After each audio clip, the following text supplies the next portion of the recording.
श्रीगिरिनन्दिनि नन्दितमेदिनि विश्वविनोदिनि नन्दनुते गिरिवरविन्द्यशिरोधिनि वासिनि विष्णुविलासिनि जिष्णुनुते भगवति हेशिति कण्ठकुटुम्बिनि ಗೌಡಗೆರೆ ಶ್ರೀ ತಾಯಿ ಚಾಮುಂಡೇಶ್ವರಿಯು ವಿಶ್ವದ ಅತಿ ಎತ್ತರದ 18 ಕೈಗಳು ಇರುವ ಪ್ರತಿಮೆಯು ಕೇದಾರನಾಥದ ನಾಗಸಾಧುಗಳ ಪ್ರೇರಣೆಯನ್ನ ಕೇಳಿ ಪಂಚಲೋಹಗಳ ಮಿಶ್ರಿತವಾದ 60 ಅಡಿ ಚಾಮುಂಡೇಶ್ವರಿ ವಿಗ್ರಹದ ದರ್ಶನ ಪಡೆದು ಹೋದ್ರೆ ಮನೆಗಳಲ್ಲಿ ಏನೇ ಕಷ್ಟಗಳಿದ್ರೂ ನಿವಾರಣೆಯಾಗಿ ಮನಃಶಾಂತಿ ಸಿಗುತ್ತೆ ಎಂಬುದು ಇಲ್ಲಿಗೆ ಬರುವಂತಹ ಭಕ್ತಾದಿಗಳ ನಂಬಿಕೆ.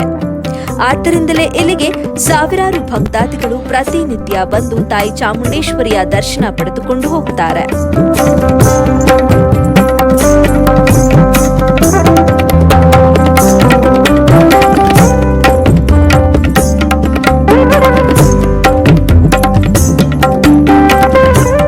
ದೇವಸ್ಥಾನದ ವಿಶೇಷತೆ ಏನಂದ್ರೆ ಇಲ್ಲಿಗೆ ಬರುವ ಭಕ್ತರು ಬಸಪ್ಪನ ಗದ್ದಿಗೆಯ ಸಮೀಪ 7 ಸುತ್ತು ಪ್ರದಕ್ಷಿಣೆ ಮಾಡಿ 7 ಬಾರಿ ತೆಂಗಿನಕಾಯಿ ಕಟ್ಟಿ ಹೋಗುತ್ತಾರೆ. ಹೀಗೆ ಭಕ್ತರು 7 ಬಾರಿ ಬಂದು ಹೋದರೆ ತಮ್ಮ ಇಷ್ಟಾರ್ಥ ನೆರವೇರಿ ಅಂದುಕೊಂಡ ಕೆಲಸ 100ಕ್ಕೆ 100ರಷ್ಟು ಆಗುತ್ತೆ ಎಂಬುದು ಇಲ್ಲಿನ ಭಕ್ತರ ನಂಬಿಕೆ ಮತ್ತು ಅಭಿಪ್ರಾಯ.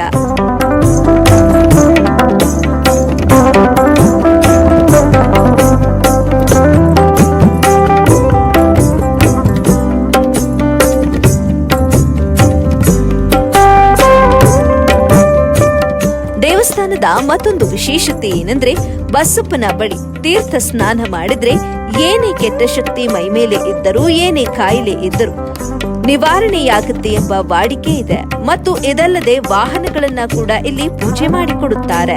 ಗೌಡಗೆರೆ ಶ್ರೀ ತಾಯಿ ಚಾಮುಂಡೇಶ್ವರಿ ದೇವಸ್ಥಾನಕ್ಕೆ ಬರುವಂತಹ ಭಕ್ತಾದಿಗಳಿಗೆ ಹಗಲು ರಾತ್ರಿ ಎನ್ನದೆ 24 ಗಂಟೆಗಳು ಕೂಡ ಅನ್ನ ಸಂತರ್ಪಣೆ ಇರುತ್ತದೆ.